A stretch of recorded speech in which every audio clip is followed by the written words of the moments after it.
एक दिन गौतम बुद्ध अपने शिष्यों के साथ एकदम शांत बैठे हुए थे। उन्हें इस प्रकार बैठे हुए देख शिष्य चिंतित हुए कि कहीं वह अस्वस्थ तो नहीं है। एक शिष्य ने उनसे पूछा कि आज वह मौन क्यों बैठे हैं, क्या शिष्यों से कोई गलती हो गई है?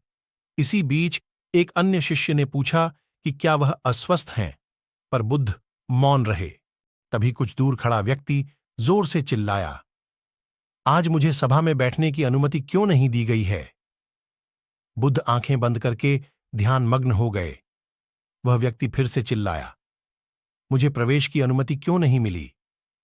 इसी बीच एक उदार शिष्य ने उसका पक्ष लेते हुए कहा कि उसे सभा में आने की अनुमति प्रदान की जाए। बुद्ध ने आंखें खोलीं और बोले, नहीं, वह अछूत है, उसे आज्ञा नहीं दी जा सकती। यह सुनकर शिष्यों को बड़ा आश्चर्य हुआ। बुद्ध उनके मन का भाव समझ गए और बोले, हां, वह अछूत है। इस पर कई शिष्य बोले, हमारे आश्रम में जात पात का कोई भेद ही नहीं, फिर वह अछूत कैसे हो गया? तब बुद्ध ने समझाया, आज वह क्रोधित होकर आया है। क्रोध से जीवन की एकाग्रता भंग होती है।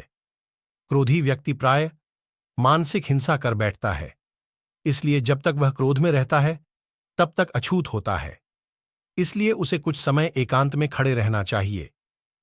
क्रोधित शिष्य भी बुद्ध की बातें सुन रहा था। पश्चाताप की अग्नि में तपकर वह समझ चुका था कि अहिंसा ही मनुष्य का महान कर्तव्य व परम धर्म है। वह बुद्ध के चरणों में गिर पड़ा और कभी क्रोध न करने का प्रण लिया। शिक्षा, आशय यह है कि क्रोध के कारण व्यक्ति अनर्थ कर बैठता है और पश्चाताप उसे बाद में होता है, जिसका कोई लाभ नहीं मिलता। इसलिए हमें क्रोध नहीं करना चाहिए। असल मायने में क्रोधित व्यक्ति अछूत हो जाता है और उसे अकेला छोड़ देना चाहिए। क्रोध करने से तन, मन और धन तीनों की हानि होती है। क्रोध से ज्यादा हानिकारक कोई और वस्तु नहीं है।